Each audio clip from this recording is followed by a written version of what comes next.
La mente humana es un territorio donde nacen fuerzas que pueden elevarnos o destruirnos. Y entre todas ellas, hay una que se oculta bajo la apariencia del deseo, pero que en realidad consume, debilita y desorienta, la lujuria. Esta es la historia de una persona sin nombre, porque podría ser cualquiera, un ser que un día descubrió que no era libre. Y esa revelación, tan simple y tan devastadora, dio inicio a un camino que cambiaría para siempre su vida. Pero antes de conocer ese viaje, vale la pena preguntarse algo: ¿qué queda de un individuo cuando sus impulsos gobiernan su voluntad? Esa pregunta, incómoda y necesaria, es el punto de partida de esta historia. En un valle remoto, rodeado de ríos silenciosos y colinas cubiertas de árboles altos, vivía una comunidad dedicada a la artesanía y al cultivo. La vida era sencilla. Cada amanecer llegaba con el sonido de los pájaros y cada noche con una luna inmensa reflejada en los estanques. En ese lugar creció alguien reservado, observador, desconectado del ruido del mundo exterior, porque en aquella época no existían máquinas ni pantallas que devoraran la atención. Sin embargo, incluso en ese entorno tranquilo, el deseo podía infiltrarse como un incendio escondido bajo la tierra. La lujuria no tenía necesidad de tecnología para nacer.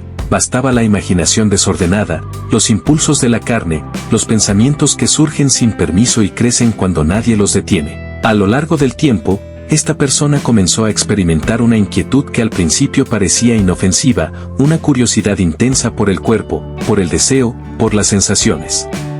Con los años, esa sensación se transformó en hábito y el hábito en necesidad. Cada vez que la ansiedad lo tocaba, buscaba refugio en fantasías que lo aislaban. Se escondía detrás de pensamientos prohibidos y se entregaba a ellos como si fueran un segundo hogar. No lo sabía aún, pero estaba dando el primer paso hacia una dependencia emocional y física. No se trataba solo de deseo, se trataba de una fuerza interna que lo hacía perder la compostura, la claridad, la fuerza. Lo debilitaba de maneras invisibles. El problema comenzó a crecer cuando notó que ya no podía enfocar su atención en las tareas del día. Mientras tallaba madera, su mente se distraía. Mientras trabajaba en los campos, su respiración se agitaba sin razón.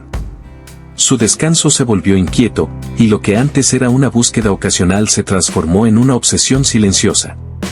No lo compartió con nadie, porque sabía que era un tema rodeado de vergüenza y tabúes en la aldea, pero dentro de él, sentía que algo estaba empezando a romperse. La lujuria ya no era un impulso pasajero, era un visitante que exigía espacio, tiempo y energía. Un día, mientras todos trabajaban, tuvo un episodio que marcaría un antes y un después. Sintió una especie de vacío repentino, un agotamiento que no venía del esfuerzo físico. Era como si su interior hubiera sido drenado, como si hubiera entregado su vitalidad a cambio de unos minutos de placer irreflexivo. Y entonces se dio cuenta de algo aterrador: estaba perdiendo el dominio sobre su propia voluntad. Pues si una fuerza interna era capaz de sacarlo del camino incluso cuando no quería, ¿qué tan débil se había vuelto? Allí nació su conflicto principal, la necesidad urgente de recuperar el control. Decidió entonces buscar respuestas, pero como no existían libros ni maestros que hablaran abiertamente de estos temas, tuvo que iniciar su investigación observándose a sí mismo. Descubrió que la lujuria siempre aparecía cuando estaba cansado, cuando estaba solo o cuando alguna emoción incierta lo abrumaba.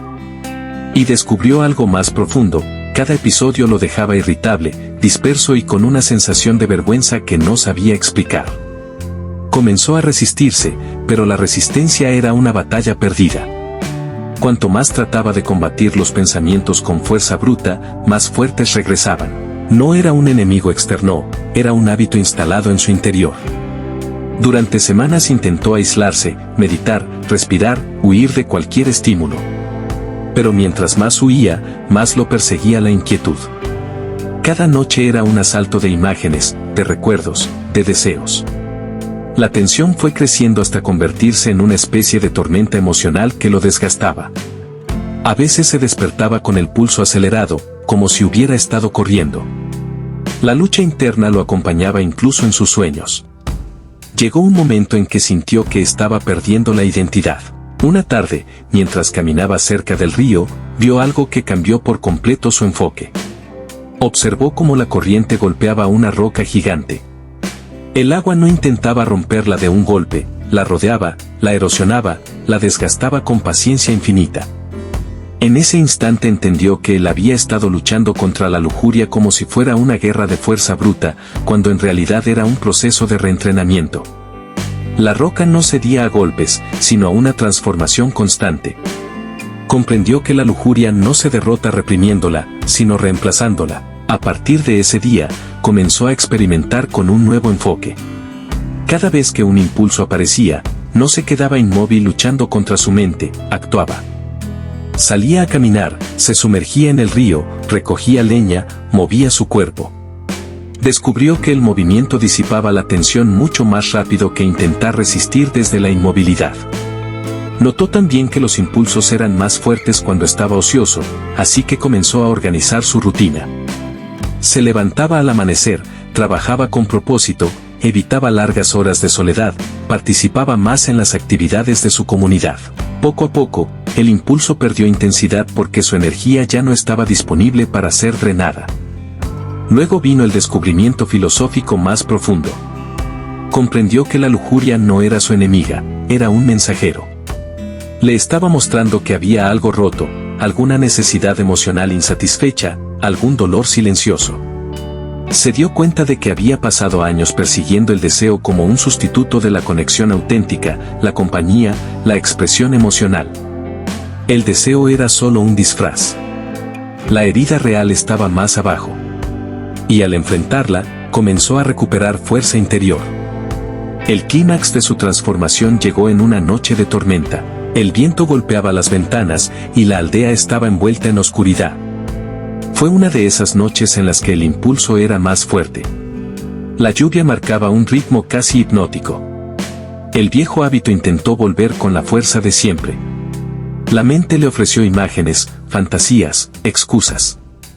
Por un momento sintió que recaería. Pero en el punto de mayor tensión, recordó lo que había aprendido, no luchar, sino actuar. Salió bajo la lluvia, dejó que el agua fría cayera sobre él. Respiró profundamente mientras los truenos iluminaban el cielo. Y en esa mezcla de miedo, naturaleza y libertad, sintió como el impulso se deshacía. Por primera vez no huyó, se mantuvo en pie. Fue allí, bajo ese aguacero, donde recuperó su dominio personal. Después de esa noche, algo dentro de él cambió para siempre. La lujuria no desapareció por completo, porque ningún impulso humano desaparece del todo, pero ya no lo controlaba. Había aprendido a reconocerla, a entenderla y a dirigir su energía hacia algo más grande. Su mente se volvió más clara, su respiración más profunda, su voluntad más firme. Ya no era esclavo de sus impulsos. Era un ser consciente que utilizaba su deseo como combustible para crear, trabajar, relacionarse, amar. Lo que antes lo debilitaba, ahora lo fortalecía. La resolución llegó de manera silenciosa. Al recuperar su libertad interior, también recuperó la confianza en sí mismo. Ya no temía a sus pensamientos. Ya no se veía como alguien roto. Entendió que la verdadera fortaleza no viene de reprimir lo que uno siente, sino de comprenderlo, canalizarlo y transformarlo. Aprendió que la disciplina no es una prisión, sino una puerta hacia la serenidad. Y así, sin proclamaciones ni grandes gestos, comenzó a vivir con una paz que nunca antes había experimentado. Y aquí llega el cierre, no como final, sino como reflexión. La lujuria es una fuerza humana, pero puede volverse una sombra cuando toma más de lo que da. Esta historia demuestra que cualquier persona puede recuperar el control, incluso si siente que ha caído cientos de veces. La clave no está en pelear contra la mente, sino en redirigirla. En moverse, en actuar, en reconstruir los sistemas internos. En encontrar la raíz del dolor y darle un lugar digno, no un escondite. Si esta historia te dejó pensando, si te empujó a mirar dentro de ti, entonces ya cumplió su propósito. Hay muchas batallas internas que aún quedan por contar, muchas historias de superación silenciosa, muchos viajes hacia el dominio personal. Y cada uno de ellos abre una puerta distinta. Si deseas seguir explorando ese camino, este es solo el comienzo. Hay más relatos, más enseñanzas, más transformaciones esperando ser descubiertas. Porque el crecimiento interior es un viaje que nunca termina, y cada nueva historia puede ser la chispa que encienda el siguiente cambio.